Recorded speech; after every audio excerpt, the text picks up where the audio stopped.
আপনাদের কাছে আমি একটা কথাই বলবো যে আমাদের সুফিয়া ইকরাম বুজুর্গানে দিন বারবার বলছে যে যারা তুমি দুনিয়ার যত কিছুই কামাও না করো, রাত দিন নামাজ রোজা হজ যাকাত যাই কিছু করো না কেন, রাসূলুল্লাহ সাল্লাল্লাহু আলাইহি ওয়াসাল্লামের হাদিসে এটা বলতেছে একটা লোক 70 বছর ইবাদত করছে আর এই ইবাদত আল্লাহর দরবারে কবুল হয়েছে, কত কি হয়ে গেছে। আর আপনি একটা গোসা করার কারণে ওই 70 বছর ইবাদত গোসা করার কারণে একটা গালি দেয়। হাদিসে গালিটা আসছে, তুমি মন্দ গালি দিছো। মানুষ কখন গালি দেয়? গালি কখন দেয়? যখন তার ভিতরে কোদ আসে, গোসা আসে, তাই না? কিভাবে? মনে করেন আপনি বাসায় গেছেন, আপনার ওয়াইফেরে বললেন এই পানিটা এভাবে দাও বা এটা করো, বা বাচ্চারে বললেন বা আপনি কাজে গেলেন, তখন সে একটু করতে দেরি হয়েছে, বস আপনার মতো করে হয় নাই, আপনার মতো করে কি হয় নাই, আমার মতো করে না হলে তো গোসা আসে, তাই না? আমার মতো হইতে হইব সবকিছু। কেন হইতে হইব? কারণ আমি খোদার লোকে প্রতিযোগিতা করতেছি। কিভাবে? আমি কামাই, আমি খাবাই, আমার বাড়ি, আমার গাড়ি, আমার সম্পদ, আমার কাজ, আমার সব, এটা আমি ভাবি, তাই না? এই জন্য আমার কথা শুনবি না কেন? আমাদের যারা ইংল্যান্ডে থাকি মনে করেন মাইন্ড করবে না কেউ। আমরা যারা স্বামীরা স্ত্রীদেরকে বাংলাদেশ থেকে নিয়ে আসছি বা বিবিরা স্বামীদেরকে বাংলাদেশ থেকে নিয়ে আসছি, অনেক সময় তাদের মাথায়, এটা সবাই না, কিছু কিছু মাথায় ঢুকে এই তোরে গোলাম আনছি, এই তো আমি যা কই তা কর। কেন ভাই? তুমি একে অপরের সহযোগী কেন করে? কারণ আমার শক্তি আমারে ভিসা দিছে, আমি এই দেশে পারমিশনদারি, আমি এই দেশে লাইসেন্সদারি, তোর তো কিছুই ছিল না। এখন এটা কি? এটা সম্পূর্ণ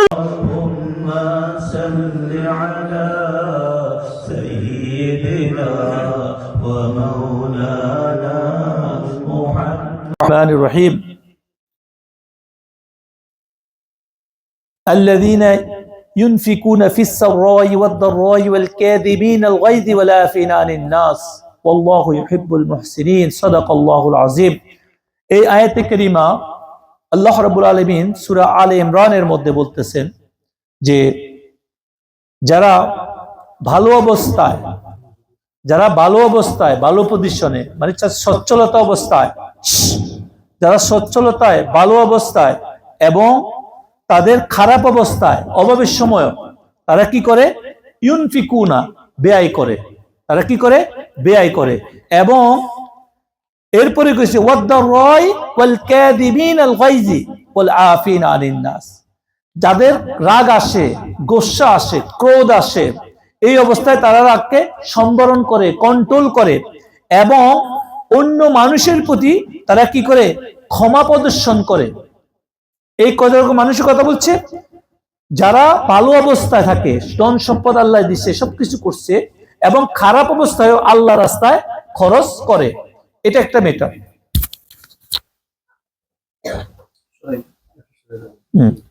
তারপরে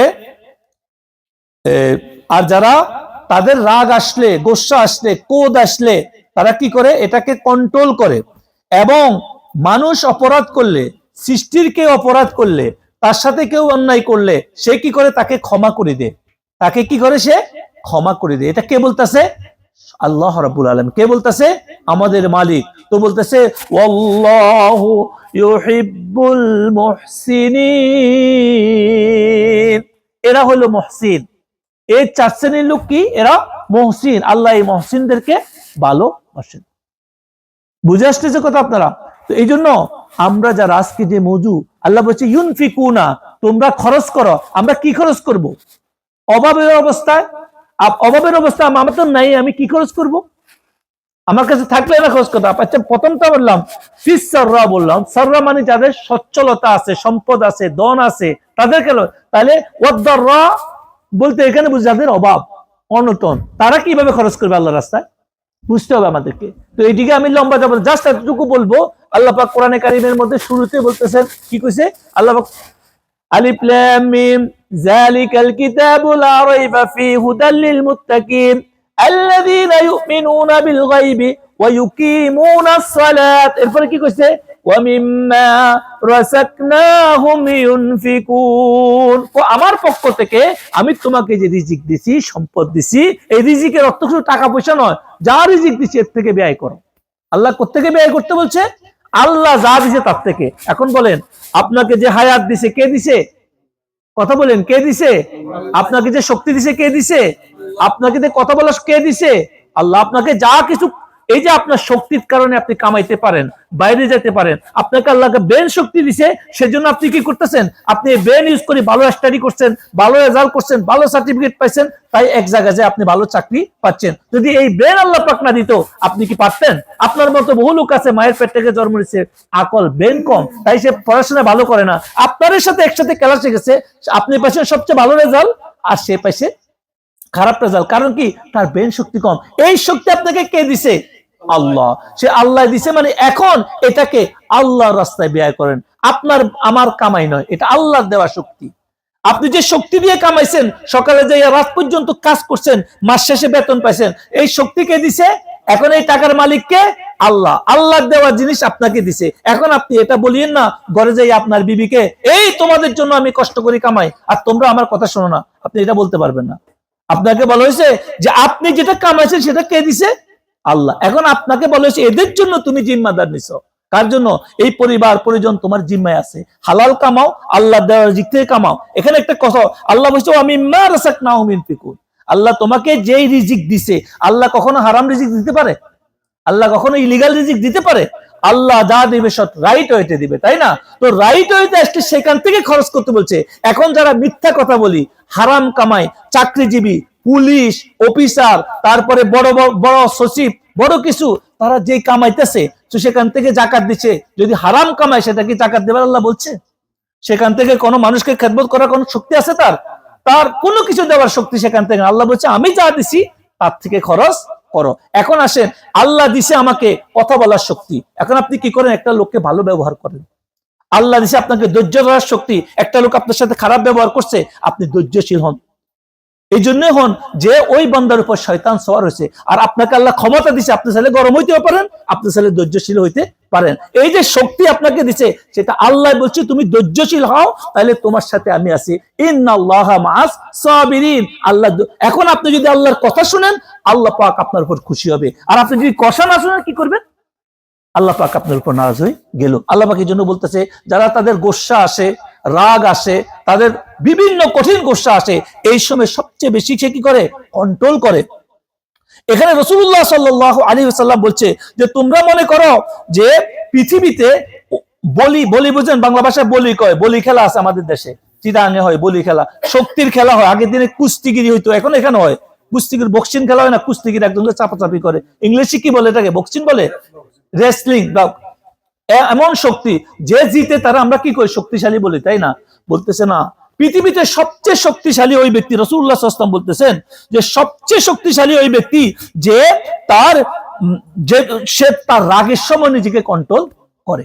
কে বলতেছে এই কথা? রাসূলুল্লাহ সাল্লাল্লাহু আলাইহি ওয়াসাল্লাম। বুখারী শরীফের হাদিসের মধ্যে বলতেছে রাসূল সাল্লাল্লাহু আলাইহি ওয়াসাল্লাম ওই সবচেয়ে বেশি শক্তিশালী যে তার রাগের সময় নিজেকে কন্ট্রোল করে। আর পৃথিবীতে তুমি যত শক্তিশালী, এর কোনো শক্তি নেই। এখন বুঝেন, এখানে আল্লাহ পাক বলতেছে এদেরকে আল্লাহ সবচেয়ে বেশি ভালোবাসেন যে তার রাগকে কন্ট্রোল করেন। একটা লোক যখন রাগকে কন্ট্রোল করে, সে আল্লাহ পাকের রাস্তায় সদকা দেওয়ার শক্তি বেশি, কারণ তার সদকা আপনি হাজার হাজার কোটি টাকা দিলে যে লাভ হবে না, এর থেকে বেশি লাভ হবে আপনি যখন রাগ কন্ট্রোল করতে পারবেন। এই সমাজে একটা লোক যখন রাগ কন্ট্রোল করলো, তখন কি হলো? একে অপরের সাথে ঝগড়া হলো না। কি হলো না? ঝগড়া হলো না। আপনাকে একটা লোক একটা গালি দিল, আপনি রাগ কন্ট্রোল করছে, রাগ আসলো, এখন ওই লোকটা দ্বিতীয়বার গালি দিল, আপনি তখন আর সে কথা বলবে না, সে গালি দিবে না। আপনি যদি কথা বলতেন, সে একটা বলতো, আপনি একটা দিতেন, সে একটা দিত, পুলিশ আসতো, মামলা হইতো, কোর্টে যাইতেন, কত রকমের দৌড়াদৌড়ি হইতো। আপনি কি করলেন? ধৈর্যের কারণে ওই লোকটার উপরে মেহেরবানি করলেন। কেননা সে তো দৌড়াইতে হইতো, তাই না? তো সে তো কোর্টে যাইতে হইতো, আপনার যাইতে হইতো, আপনার টাইম, কাজের টাইম, ইবাদতের টাইম সব জায়গায় বরবাদ হইতো না? আর এই রাগের কারণে আপনি হয়তো তাকে এমন ভাবে মারতেন, হয়তো সে মারাও যেতে পারতো, তাহলে আপনি সারা জীবনের জন্য অপরাধী হয়ে গেলেন। তাহলে এই রাগ কন্ট্রোল করা এত সহজ কথা নয়। এই জন্য আমরা মুক্তসারভাবে বলতেছি যে আপনি যা খরচ করেন মনে করবেন এটা আল্লাহর দেওয়া। কার দেওয়া? আল্লাহর দেওয়া। আপনার কাছে যা কিছু আছে এটা কার? আল্লাহ। আমরা অনেকে মনে করি কি, আমাদের বুজুর্গরা বলে, অনেকে মনে করে আল্লাহ আমাকে যদি মিলিয়ন পাউন্ড দিতা, আমাকে যদি এত টাকা দিতা, তাহলে আমি মানুষকে সাহায্য করতাম, আমাকে দিলে আমি করতাম। আছে না আমাদের সমাজে, আমাকে যদি দে তাহলে আমি এটা করতাম না। বলতেছে এরা জীবনও দিতে পারবে না, এর হলো কৃপণ। যে মনে করে আমাকে দিলে আমি দিব, এর মতো কৃপণ পৃথিবীতে আর কেউ নাই। ইংলিশে কেউ স্টিনজি বলে নাকি? এর মতো স্টিনজি আর কেউ নাই। কেননা আল্লাহ পাক তোমাকে রাস্তার ধারে চলতেছো না, একটা পাথর রাস্তার উপরে আছে, একটা কাটা রাস্তার উপরে আছে, ওই পাথর তুমি যদি সরাই দাও তাহলে পরবর্তীতে একটা লোক আসি ওখানে আস্থা খাই পড়ার মানে ফল ডাউন করার থেকে তো বাঁচি যাবো, বাঁচবে না? তাহলে আল্লাহ সৃষ্টির একটা উপকার করলা, এটাও সদকা। এটা কি সদকা? তুমি একটা মানুষ বিপদে আছে, একটা জিনিস জানে না, তুমি তাকে ফি সাবিলিল্লাহ আল্লাহর জন্য তাকে কথা বলো। একটা লোক বিপদমুখী তোমার কাছে আসছে, তুমি তাকে 2টা মিনিট সময় দাও, দিয়ে তার কথাটা মন ভরে শোনো, শুনি তাকে আল্লাহর কথা বলো। তোমার কাছে কানতে কানতে আসবে, মুখটা মলিন করে আসবে, আর তুমি তাকে যাওয়ার সময় যদি হাসি মুখে বিদায় দিতে পারো, এটা আল্লাহর কাছে বড় সদকা। এই শক্তি তো তোমাকে আল্লাহ দিছে, তাই না?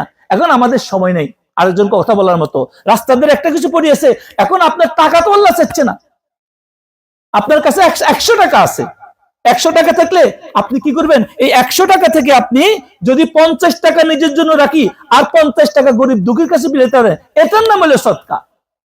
আপনাকে বলা হয় না কোটি টাকা কামে আপনি সদকা দেন, আপনাকে বলা হয়েছে তোমার যা আছে সেই অনুযায়ী, সমর্থ অনুযায়ী তুমি সদকা দাও। আমাদের ভাষায়, বাংলা ভাষায় বলে যে বুক, মানে আমরা যারা উপবাস থাকি, আপনার কাছে ঘরে মনে করেন রুটি আছে 4টা, আপনার পরিবারের দরকার হলো কয়টা? 8টা। কয়টা রুটি দরকার? 8টা রুটি দরকার। বা আপনি একলা খাইতে পারেন 8টা রুটি, কিন্তু আপনার কাছে 4টা। তো আমাদের বুজুর্গরা বলে, আমাদের সুফিয়া কেরাম বলে যে ওই 4টা থেকে তুমি 2টাকে গরিব দুঃখীর কাছে, তোমার আশেপাশে যারা জরুরি আছে না তাদেরকে দিয়ে দাও, আর 2টা তুমি খাও। এটার নাম হলো সদকা, যে তোমার কাছে যা আছে তার থেকেও দিয়ে দাও, কারণ তোমার মহান রব তোমাকে দিছে, তোমাকে তিনি কখনো বঞ্চিত করবেন না। এখন আমরা দেখেন, এটা একদম সদকা আমরা বললাম। এরপর রিজিক। রিজিক কাকে বলে? রিজিক প্রত্যেক জিনিস যে খিদা হয় না, খিদা, এই খিদা মিঠানোর নাম হলো যেটা দেওয়া হয়, এটা নাম হলো রিজিক। এখন আমাদের সর্বনিম্নতম রিজিক হলো অর্থ সম্পদ, আর সর্বোত্তম রিজিক হলো জিকির। আর জিকিরের দ্বারা কি হয়? আমাদের কলব জিন্দা হয়, আমাদের রূহ জিন্দা হয়, আমাদের রূহের সাথে কানেকশন হয়, এটা হলো সর্বোত্তম রিজিক। আর মিডিয়াম মানে জিকির হলো উত্তম চরিত্র সমাজের জন্য। প্রত্যেক সমাজে আমরা যে পরিবেশে বাস করি, আমাদের নেইবার কি চায়? আমার নেইবারটা ভালো হোক, তাই না? আমার নেইবার ভালো হোক, ভালো অ্যাটিটিউড করুক, আমার ছেলেটা ভালো হলে আশেপাশে মানুষ তারে ভালো বলবে, উত্তম চরিত্রের লোক, তার দ্বারা কেউ ভয় পাবে না।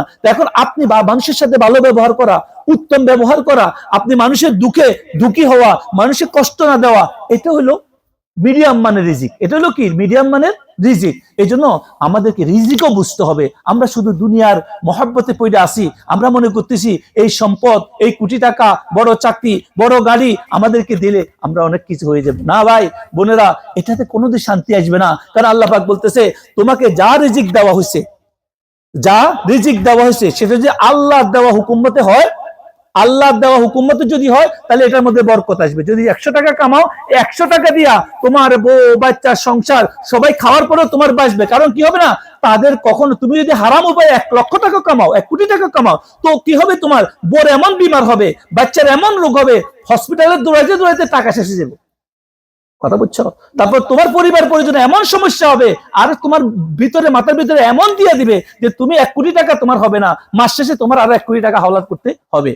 আর যখন আল্লাহর উপর যখন ভরসা করবে, আল্লাহর দেওয়া জিনিস দিয়ে যখন চিন্তা করবে, তখন 100 টাকা কি করবে? আল্লাহ তার ছেলে সন্তান বউ বাচ্চা সবার মধ্যে আল্লাহ বরকত দিয়ে দিবে, তাদের মধ্যে একে অপরের প্রতি মহব্বত করে দিবে, অল্প খায় শকর গুজার করবে, স্বামীর কাছে স্ত্রী আবদার করবে না, অন্যায় কোনো আবদার করবে না, সন্তান বাপের কাছে কোনোদিন আবদার করবে না, স্ত্রীর কাছে স্বামী আবদার করবে না, এদের সাথে কোনো ঝগড়া হবে না, আল্লাহর রহমতে পুরা ঘর ভরপুর থাকবে, আর ওই ঘরের মধ্যে কখনো রোগ বিমার হবে না।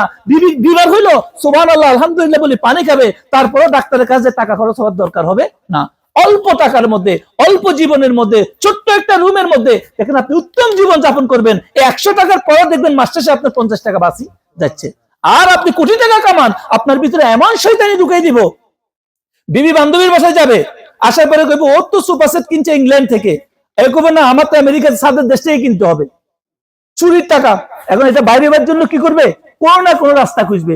অমুকে বিল্ডিং করছে 5 কোটি টাকা দিয়া, আমারটা 10 কোটি টাকা হইতে হইবে। অমুকের ডিজাইনটা কি এরকম, আমারটা হইতে হইবে আরো উত্তম। তো এটা করে কি করবে? আপনার যে হারাম কামাই সেটাকে নষ্ট। আসলে কি ও হারাম আপনার ভিতরে, আপনার ভিতরে যাওয়ার পরে কি হচ্ছে? শান্তি দিচ্ছে না। এই জন্য আমাদের সমাজে অসুস্থ প্রতিযোগিতা চলতেছে, আশেপাশে মানুষ না খাই আছে আর সেখানে অসুস্থ প্রতিযোগিতা চলতেছে। এই জন্য আমাদেরকে চেষ্টা করতে হবে এই সমস্ত হারাম থেকে বাঁচার জন্য।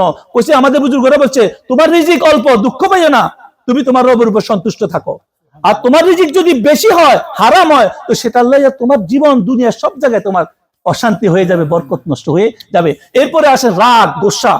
রাগ গোসা এমন এক জিনিস, গোসা বলো উর্দু ভাষায়, অন্য ভাষায়, আর রাগ বাংলা ভাষায় বলে, ক্রোধও বলে। আপনারা মা বোনেরা যারা ভিতরে আসেন শুনতেছেন, যারা লাইভে শুনতেছেন, আপনাদের কাছে আমি একটা কথাই বলবো, যে আমাদের সুফিয়া ইকরাম বুজুর্গানে দিন বারবার বলছে যে যারা তুমি দুনিয়ার যত কিছুই কামাও না করো, রাত দিন নামাজ রোজা হজ যাকাত যাই কিছু করো না কেন, রাসূলুল্লাহ সাল্লাল্লাহু আলাইহি ওয়াসাল্লামের হাদিসে এটা বলতেছে, একটা লোক 70 বছর ইবাদত করছে, আর এই ইবাদত আল্লাহর দরবারে কবুল হয়েছে, কত কি হয়ে গেছে। আর আপনি একটা গোসা করার কারণে ওই 70 বছর ইবাদত, গোসা করার কারণে একটা গালি দেয়। হাদিসে গালিটা আসছে, তুমি মন্দ গালি দিছো। মানুষ কখন গালি দেয়? গালি কখন দেয়? যখন তার ভিতরে ক্রোধ আসে, গোসা আসে, তাই না? কিভাবে? মনে করেন আপনি বাসায় গেছেন, আপনার ওয়াইফেরে বললেন এই পানিটা এভাবে দাও, বা এটা করো, বা বাচ্চারে বললেন, বা আপনি কাজে গেলেন, তখন সে একটু করতে দেরি হয়েছে, বস আপনার মতো করে হয় নাই, আপনার মতো করে কি হয় নাই, আমার মতো করে না হলে তো গোসা আসে, তাই না? আমার মতো হইতে হইব সবকিছু। কেন হইতে হইব? কারণ আমি খোদার লোকে প্রতিযোগিতা করতেছি। কিভাবে? আমি কামাই, আমি খাবাই, আমার বাড়ি, আমার গাড়ি, আমার সম্পদ, আমার কাজ, আমার সব, এটা আমি ভাবি, তাই না? এই জন্য আমার কথা শুনবি না কেন? আমাদের যারা ইংল্যান্ডে থাকি, মনে করেন মাইন্ড করবে না কেউ।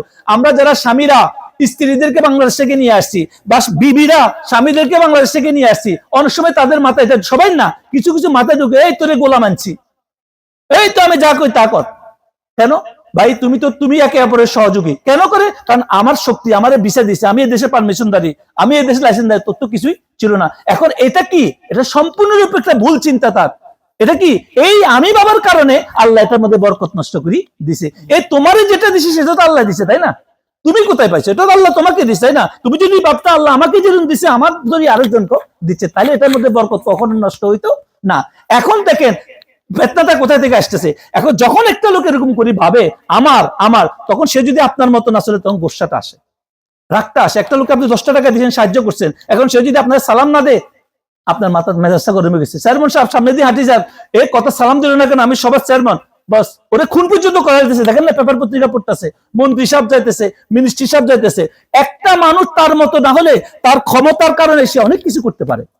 আর একটা লোক অসহায় হলে দেখেন, সে ক্ষমতা নাই, কিন্তু একজন ক্ষমতাশীলের সামনে সে যা কয় তা মানেনি, যদি ক্ষমতা আবার উল্টা তারও মানে। কেন? এখন সে নিজের মতো করে নিজের অবস্থানের উপরে রাখতে চায়, তখনই গোসা আসে। আমি বলতেছি গোসা আসার কারণগুলা, আমরা যদি মনে করতাম যে আমার যাহা কিছু আছে সব আল্লাহর দেওয়া, তার দেওয়া, আল্লাহর দেওয়া, আমার যা কামাই, আমার যা টাকা পয়সা, আমার যা সম্পদ, সবকে দিছে আল্লাহ দিছে। আমি কাউকে 10টা টাকা দিয়ে দিতেছি, আল্লাহ আমার মাধ্যমে দিছে, আমার কোনো শক্তি নাই, আমি খাদেম। তাইলে আমার জীবনে গোসা আসতো? জীবনও গোসা আসতো না। এই জন্য আমাদেরকে বুঝতে হবে ভাই, গোসা, মা বোনেরা, গোসা কেন আসে? গোসা যখন আসে, আমি সারা জীবন স্বামীর খেদমত করতে করতে বুড়ো হয়ে গেলাম, এই বেটা আমার দিকে তাকায় না, আরে আমার বিবি বিবি আমি এত কিছু করি, বিবি আমার ঠিক মতো কথা শোনে না, এটা ঠিক না। আপনার দায়িত্ব আপনি পালন করবেন। ও যদি আল্লাহ আপনাকে যদি করায়, ও যদি করে, তাহলে শুকর গুজার করবেন। আর ও যদি নাও করায়, আল্লাহর কাছে চান। কার কাছে চাইবেন? আল্লাহর কাছে। ও দেওয়ার ক্ষমতা নাই। যদি ইজ্জত আসে, রিজিক আসে, সম্মান আসে ওর থেকে, তাহলে আল্লাহ ওর মধ্যে ভালোবাসা সৃষ্টি করি দিবে, তাহলে আসবে। আপনার দায়িত্ব আপনি পালন করেন। আপনি কখনো বলবেন না আমি তোমাকে এটা করছি, আমি তোমাকে এটা করছি। আপনি বলবেন আমাকে দিয়ে আল্লাহ করাইছে। কে করাইছে?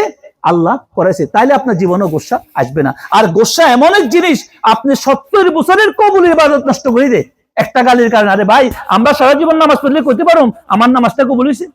ইবাদত করতে পারবো? বলতে পারবো আমরা? বলেন আমার কথা। তাহলে আমরা কিভাবে? এই জন্য বলছি, রুহানি জগতে যারা আমরা সুফি লাইনে চলি, তাদেরকেও বলেছে আরো মারাত্মক, যদি তোমার কোনো গোসা থাকে তো শুধু শুধু পীর ফকিরের দরবার যাইও না, শুধু শুধু ওলি আল্লাহদের দরবার যাইও না, রাত দিন গাদার মতো করে জিকির করিও না। যদি গোসা কন্ট্রোল না করো, 1000 বছর ইবাদত করলেও তোমার এই ইবাদত আল্লাহর দরবার কবুল হবে না। কারণ গোসার কারণে দেখেন দৈহিক জীবনে কত বিপর্যয়, খুনাখুনি, মারামারি গোসার কারণে তো হচ্ছে। একটা লোক একটা মানুষকে মারা যেতে, আমি আজকে ক্ষমতা আছি, আমি ক্ষমতা ছাড়বো না, যত উপায়ে আমি ক্ষমতা রাখবো। আরেকজন ক্ষমতা আসার জন্য কত রাস্তা ব্যবহার করতেছে। কেন? আমার ক্ষমতা দরকার, আমি খুন করে হলেও আসবো। আরেকজন আমি ক্ষমতা টিটেলেও রাখবো, অর্থ আমারটা আমি টিকে রাখবো। কেন? সব ভিতর থেকে ক্রোধ, প্রতিযোগিতা, লোভ, ঠিক না? আর এগুলা মানুষকে ধ্বংস করে দেয়। একটা মানুষ সুখী হবে কখন? একটা মা বোন সুখী হবে কখন? যখন তার মধ্যে থেকে গোসা চলে যাবে, রাগ চলে যাবে, খায়েশ চলে যাবে, লোভ চলে যাবে, অহংকার চলে যাবে। তো এই জন্য দরবেশ ফকির যারা ছিল যুগে যুগে, তারা সবচেয়ে সুখী। তাদের সম্পদ, বাড়ি গাড়ি, সম্পদ দুনিয়া নিয়ে তাদের কোনো প্রতিযোগিতা ছিল না, আল্লাহর ওলিরা ছিল না। এই জন্য আমাদের সমাজে আজকে তাসাউফ শিক্ষা দরকার। এটা থেকে বাঁচার জন্য আমাদেরকে এই ওলি আল্লাহদের শিক্ষায় আমাদেরকে নিতে হবে, যে তাসাউফ কোরআন হাদিস দ্বারা প্রমাণিত, যে তাসাউফ আমাকে পরিপূর্ণরূপে শুদ্ধ করবে। এই জন্য আপনারা সবাই এই কলবের জিন্দা করতে হবে, যেই কলবের কথা আল্লাহ পাক বলছে কোরআনে কারীমের মধ্যে 132 জায়গার মধ্যে কলবের কথা বলা হয়েছে। অথচ আমরা আজকে যে মনে করি মাদ্রাসায় পড়ি, পাজেল, কামেল, আলেম বা ইউনিভার্সিটি পড়ি, এগুলা কোনো জায়গায় কোরআনের মধ্যে লেখা নাই। অথচ কলব নিয়ে শিক্ষার জন্য আল্লাহ পাক 132 জায়গায় কলবের কথা বলছে। আমরা এটা সম্বন্ধে কোনো, যার কলব জিন্দা হবে, কলবের মধ্যে আল্লাহ জিকির করবে, মন থেকে আল্লাহ জিকির করবে, তখন তার অটোমেটিক্যালি আল্লাহ পাকের রহমত তার দিলের মধ্যে আসতে থাকবে। আর এটা আসতে তার ভিতর থেকে আস্তে আস্তে গোসা কবি যাবে। তার ভিতরে সবসময় আল্লাহ পাক এই বুঝ দিবে, আমি যা করতেছি, এই যে আমি যে হাতটা লাগতেছি, এটা আমার আল্লাহ লাগাইতেছে আমাকে। যদি এই ব্যথা শুরু হয়ে জায়গায় পারবেন, পেন শুরু হলে যে আমটা লাগতে পারবেন, পারবেন না। আঙ্গুল লাগতে পারবেন, পারবেন না। কোনো শক্তি নেই আপনার, এই শক্তিকে দিছে। তো তখন আপনার মধ্যে বাহাদুরি আসবে না। তখন যখন কলব জিকির হবে, তখন আত্মার থেকে অটোমেটিক্যালি আপনার ভিতরে ইনফরমেশন আসতে থাকবে, এলহাম আসতে দেখবে যে তুমি কিছুই না, তুমি জিরো, তোমার রব তোমাকে যা দিতেছে তার দ্বারা তুমি করতেছো। তখন একটা মা, একটা বোন, একটা ভাই, আপনারা যারা এটা করবেন, তখন আর আপনার মধ্যে কখনো গোস্বার বিপদ আসলেও আপনি সেটা কন্ট্রোল। গোস্বা বলছে আমাদের বুঝু, গোস্বা করা যাবে কখন? যখন আপনার নামাজ কাদা হয়ে গেছে, যখন আপনি আল্লাহর ইবাদত করতে ভুল করতেছেন, যখন আপনার দ্বারা কোনো ভুল হয়েছে, তখন সে জায়গায় আমাদের চুপিয়ে কেন করে আমরাও রাগ করি, আমরাও ভুল দেখি। কোন আমারটা, আমার ভিতরেরটা, আমি অন্যটা দেখি না। আমি কি অন্যটা দেখি না। গোসা করতে হবে, কেন নামাজ কাদা হইলো আমার, কোন কারণে হইলো, রাত্রে খাই, ফজর নামাজ কেন মিস হলো, রাত্রে বেশি খাইছি, কালকে থেকে খাবো না, কম খাবো, আমি ঘুমাইছি লেট করি না, টাইম দিয়ে ঘুমাবো। আমি এভাবে গোসা করতে হবে। দুনিয়ার অন্য কাজ আমি বাদ দেবো, আমার আল্লাহর সাথে আমার কানেকশন দূরে যাচ্ছে, অথচ আমাদের খবরে না এই ব্যাপারে গোসা করতে বলছে। অথচ আমরা সামান্য বিষয় হলে বোর সাথে, স্বামীর সাথে, ভাইয়ের সাথে, বন্ধুর সাথে, স্টাফের সাথে ঘরে ঘরে অশান্তি। কেন? এই অশান্তির মূল কারণ হলো আল্লাহ শুকর গুজারে বন্ধ হয়ে গেছে। সব আমার মনে করতেছি, আমি খালি তার থেকে কামনা করি, আল্লাহর কাছে চাই না। আমার দায়িত্ব তো আমি সঠিকভাবে পালনই করতেছি না, আর আমরা শুধু একে অপরকে শুধু দোষ দেখি। ও মুখ খারাপ, ও মুখ খারাপ, নিজের দোষটা একটু দেখি না। যখন নিজের দোষ দেখা শুরু হবে, তখন তার গোসা আসবে না। যখন উনি একটা বলছে গ্রাউন্ডিং, মানে নিচের দিকে দেখো, আপনি যখন আপনার আশেপাশে নিচের দিকে দেখবেন, এই দুইভাবে দেখা যায়। একটা হলো নিজের দোষ দেখা, আর একটা হলো আশেপাশে আপনি দেখেন আপনার মতো বহু লোক আছে, পা নাই, হাত নাই, চোখ নাই, কান নাই, ব্রেন নাই, কাজ করতেছে না, হায় হায় জন্ম নিছে একসাথে, অথচ এই ছেলেটা পাগল, আমি আল্লাহ দিয়ে সুস্থ আছি। তার ব্রেন কাজ করতেছে না, তার চোখ একটা নাই, তাকে দেখতে বিশ্রী লাগে। মা বোনদেরকে দেখেন, অনেক মেয়ে রাস্তার ধারে বাপমা লোকে যে চোখ একটা উল্টো হয়েছে, এই মেয়েটার কত কষ্ট। একটা মেয়ে চলতে পারতেছে না।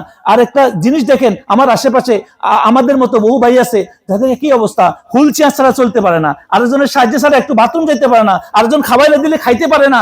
আশেপাশে সমাজে দেখেন আমাকে আল্লাহ পাক কত নিয়ামত দিছে। যখন আপনি এভাবে চিন্তা করবেন, নিচের দিকে তাকাইয়া, উপরের দিকে আপনার থেকে যারা ভালো আছে তাদের চিন্তা বাদ দেন। উপরের দিকে দেখতে আল্লাহ পাক নিষেধ করছে, নিচের দিকে দেখতে বলছে। যখন আপনি নিচের দিকে দেখবেন, আপনি ডাউনে দেখবেন, আপনি যাদের ইয়া করবেন, তখন আপনার মধ্যে শকর গুজার আসবে, আর গোসা কখনো আসবে না। আমার কথা বুঝে আসছে? এই জন্য দুই তরিকা আপনি গোসা কন্ট্রোল করতে পারেন। একটা হলো বেশি বেশি জিকিরের মাধ্যমে, আল্লাহ জিকির, সর্বাবস্থা জিকিরের মাধ্যমে ভিতরে তাসির আসবে। আর একটা হলো সবসময় ভাবা, আপনার নিচের দিকে বাবা, আপনার আশেপাশে বাবা, যে আপনি চিন্তা, বাবা মানে কি চিন্তা করা, থিঙ্কিং করা, ফিকির করা। ভাববেন সবসময়, কিছুক্ষণ বসে বসে মোরাকে ভাবেন, বসে বসে আল্লাহ তুমি আমাকে কত নিয়ামত দিছো, আল্লাহ আমি আজকে যে এই যে সকাল থেকে, সকালে যদি বসেন, এই রাত্রে ঘুমাইলাম, ঘুমিয়ে ফজর নামাজ পড়তে পারলাম, যদি ঘুম থেকে উঠতে না পারতাম, স্বপ্নের ঘুমের সময় তো আমি দেখেছি কালকে উঠবো, আমি আমার জব করব, মাস শেষে বেতন পাবো, এত মিলিয়ন কামাবো, এত সুন্দর বাড়ি কিনবো, এই ল্যাম্বরগিনি কিনবো, এই ফেরারি কিনবো, এই টেসলা কিনবো, আমার বাড়িটা সবচেয়ে সুন্দর হবে, আমার গায়ে, এই স্বপ্ন থেকে ঘুমাইছি। যদি সকালে উঠতে না পারতেন, এগুলা হইতো? হবে? এগুলা কখনো হবে না। তো এই জিনিসটার জন্য শুকর গুজার করেন, আল্লাহ তুমি তো রাত্রে থেকে আমার ঘুমের আরাম দিছো, ঘুম থেকে উঠছে, এখন বসতে পারছি, আমি কথা বলার শক্তি আছে। এখন আপনি যদি কথা বলতে না পারেন, পেটে ব্যথা শুরু হয়, অফিস যাইতে পারবেন? পারবেন? পেটে ব্যথা শুরু হইলে এমন ব্যথা, তীব্র ব্যথা, কানের ব্যথা, চোখের ব্যথা, মাথার ব্যথা, প্রচুর ব্যথা, প্রচন্ড ব্যথা। আপনার বিবি আসি, কেউ আসি কয় ভাই ধরেন আমার এই কাজটা করে দিন, আপনার প্রচুর মাথা, আপনি করতে পারবেন? মাথা ব্যথা, হেডেক হইলে পারেন কোনো কথা? সে সুস্থ কে রাখছে? এভাবে চুপ মারি বসে কতক্ষণ চিন্তা করবে, আল্লাহ তুমি আমাকে কত নিয়ামত দিছ, আমার ব্রেনে চিন্তা করার মতো শক্তি দিছ, আমার চোখগুলাকে সুস্থ রাখছো, দেখতেছি অনেকের আমার মতো চোখ আছে দেখে না, চশমা আরো 10 পাওয়ার 10+ লাগায় চোখে দেখে না। আমাকে কত সুস্থ রাখছো আল্লাহ, তোমার শুকরগুজার আমি কেমনে করবো আল্লাহ? তুমি আমাকে হাত দিছো, এখন যাই কাজ করব, আমাকে ব্রেন দিছো, আমাকে লেখার শক্তি দিছো। এভাবে যদি চিন্তা করে মা বোনেরা সবাই, তো দেখবেন আপনার গুসা আসবে না। সবসময় কিছু 5 মিনিট বসে একটু চিন্তা করেন, আল্লাহ রাস্তার দ্বারা চলতেছেন, দেখবেন একটা মানুষ অসহায়, হাত পাতাইতেছে, চলতে পারতেছে না, তাকে দেখেন আল্লাহ তুমি তো আমাকে তার মতো বানাইতে পারতা। একটা বাচ্চা দেখেন আল্লাহ তুমি আমাকে তার মতো বানাইতে পারতা। একটা অসুন্দর নারী দেখেন তার প্রতি কি অত্যাচার করতেছে শ্বশুর বাড়ির লোক, একটা সুন্দরী নারী বাঁচতো আল্লাহ যদি তার মতো বানাইতো। একটা গরিবের ঘরে জন্ম নিয়ে তার কত অসহায়। আমাদের বাংলাদেশের দিকে দেখেন, অন্যান্য পাকিস্তান ইন্ডিয়ার দিকে দেখেন, একটা গরিব ফ্যামিলিতে মেয়ে জন্ম নিলে কি কষ্ট, শ্বশুর বাড়িতে গেলে কি জ্বালা হয়। আজকে যারা ইউরোপে আছেন, এখানে আছেন যারা, তারা কত ভালো আছেন, বিভিন্ন ভাবে আছেন। একটু চিন্তা করেন যে তাদের কি অবস্থা অসহায়। আপনি যদি ওখানে থাকতেন, তারা বিয়ে তো দিতে গেলে টাকা দিতে হয় স্বামীকে, যৌতুক বলে, কত কিছু দিতে হয়। একটু যদি টাকা দিতে দেরি হয়, সোফা দিতে দেরি হয়, টিভি দিতে দেরি হয়, জামাইয়ের মতো না দেয়, কি অত্যাচার করে শ্বশুর মিলাইয়া। পেপার পত্রিকা দেখেন, কত সুন্দর দেখতে, কিন্তু তার উপর কি অত্যাচার। তারপর মানুষ কত জাহেল হতে পারে। আর আপনি এখানে যারা আছেন, আপনি একটু চিন্তা করেন তাদের কথা, আল্লাহ আপনাকে কত ভালো। আর আপনি ব্যস্ত আছেন কিসের মধ্যে? সুন্দর কাপড় কেমনে কিনবেন, সুন্দর টিভি, সুন্দর সোফা কিনবেন, ওদের দিকে একটু চিন্তা করেন। আপনার সুন্দর বাড়ি আছে, বাসা আছে, সবকিছু আছে, এরপরে আপনার এটা হবে না, পালাই দিচ্ছে রাস্তার ধারে দেখে পালাই দিতেছে, এটা হবে না, আরো সুন্দর লাগবে। করেন, কোনো নিষেধ করা হয় নাই। এগুলাকে বলছে তুমি আল্লাহ পাক যে নিয়ামত দিছে সেটা শুকরগুজার করো, করার পরে তুমি করো, তাহলে আল্লাহ তোমার জীবনে বরকত দিবে, তোমার জীবনে বরকত দিবে, তোমার ছেলে সন্তানের মধ্যে বরকত দিবে, তোমার দৌলতের মধ্যে বরকত দিবে, স্বামী স্ত্রীর মধ্যে বরকত দিবে, আল্লাহ সব জায়গায় বরকত দিবে। বুঝে আসছে কথা? এর জন্য মা বোনেরা, ভাইরা, আমাদের আজকে যে বিষয়টা আল্লাহ পাক এই কোরআনে কারীমের আয়াতে আল্লাহ পাক বলছে আল্লাহু ইউহিব্বুল মুহসিনিন, আমরা মুহসিন হইতে হইব। মুহসিন হওয়ার জন্য 4টা লক্ষণ এখানে বলে দিয়েছে আয়াতের মধ্যে। আমাদের যে অবস্থা, কি স্বচ্ছতা, সম্পদ থাকলে হবে না। আল্লাহ পাক বলছে, হাদিস শরীফের মধ্যে আছে, বুখারী মুসলিমের হাদিস, বলতেছে তোমাকে 5 প্রশ্নের উত্তর দেওয়া ছাড়া কাল হাসর ময়দানে তোমাকে এক কদমের সামনে যেতে দিবেন আল্লাহ পাক। প্রথম প্রশ্ন করা হবে, এই তোমার জীবনকে তুমি কিভাবে চালাইছো? আল্লাহ দেওয়া জীবন, এই যে নিয়ামত, এই অক্সিজেনে ভরা এই সুস্থতা, এটা কিভাবে টাইম পাস করছো? উত্তর দিতে হবে। কিন্তু আপনাকে মিসকালা যাররাতিন শাররান ইয়ারা ওয়া মান ইয়ামাল মিসকালা যাররাতিন, এখানে একটা ভুল যদি করে সেটার হিসাব সেদিন দিতে হবে। তারপরে বলবে তোমার যৌবন, যৌবন সবচেয়ে বেশি আল্লাহর কাছে প্রিয়।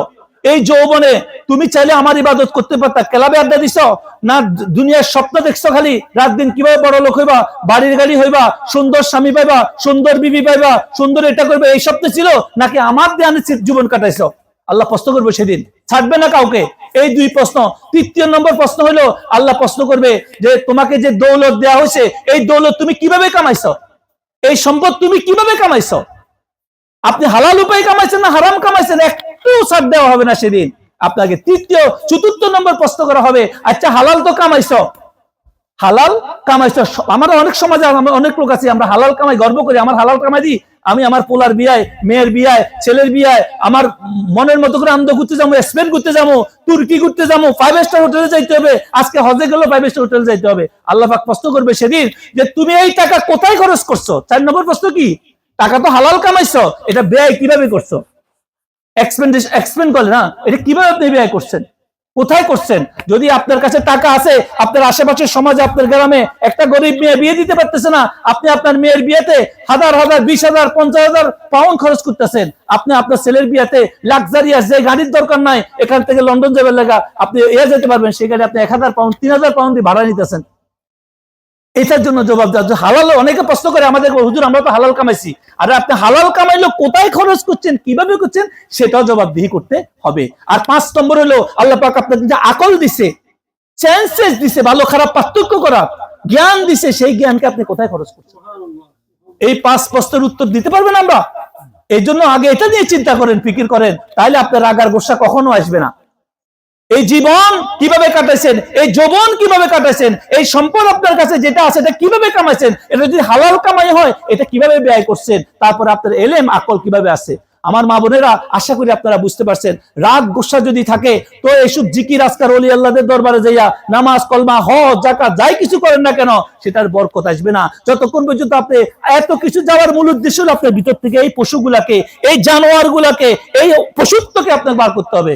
এগুলো হলো পশুত্বের লক্ষণ। এই জন্য আমাদের ভিতরে যত রকমের রাগ গোসা আছে আপনাকে এটা দূর করতে হবে। যদি রাগ গোসা যদি না দূর করতে পারেন রুহানি তরক্কি হয় না। রাগ গোসা যদি না করতে পারে আপনার কলব জিন্দা হবে না। আর কলব জিন্দা না হলে একমাত্র রাস্তা দুনিয়ার জীবনে শান্তি, আখিরাতে শান্তি একমাত্র কলব।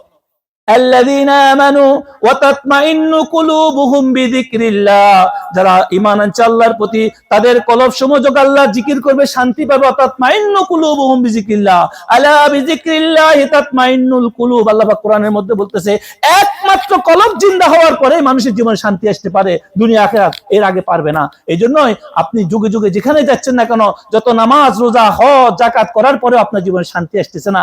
কেন আসতেছে না?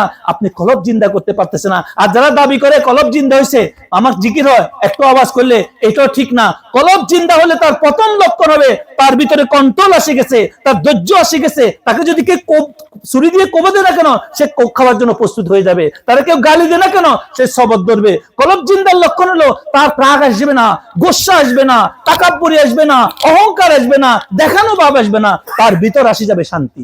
আর কেউ যদি মনে করে আমার তো জিকির হয় কিন্তু তখন রাগ আছে, মনে করতে হইব আসতেছে কিন্তু এখনো তুমি পরিপূর্ণ তোমার কলব জিন্দা হয় না। কারণ আল্লাহ বলছে আলা বিযিকরিল্লাহ তাতমাইন্নুল কুলুব, বলতেছে কলব যখন আল্লাহ জিকির করে তার সর্বক্ষেত্রে শান্ত আসে যাবে। এখন তাকে গালি দিল সে গালি মনে করবে না, সে করবে আমার রব থেকে আমার জন্য উপহার।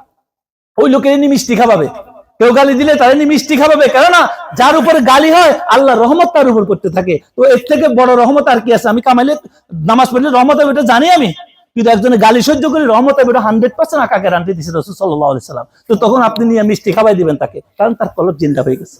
আল্লাহ রাব্বুল আলামিন আমাদেরকে আজকের এই মওজুর উপর কথা বলছি, আপনাদের সবাইকে তৌফিক দান করো। ওয়া মা তৌফিক ইল্লা বিল্লাহ। আল্লাহ পাক আমাদের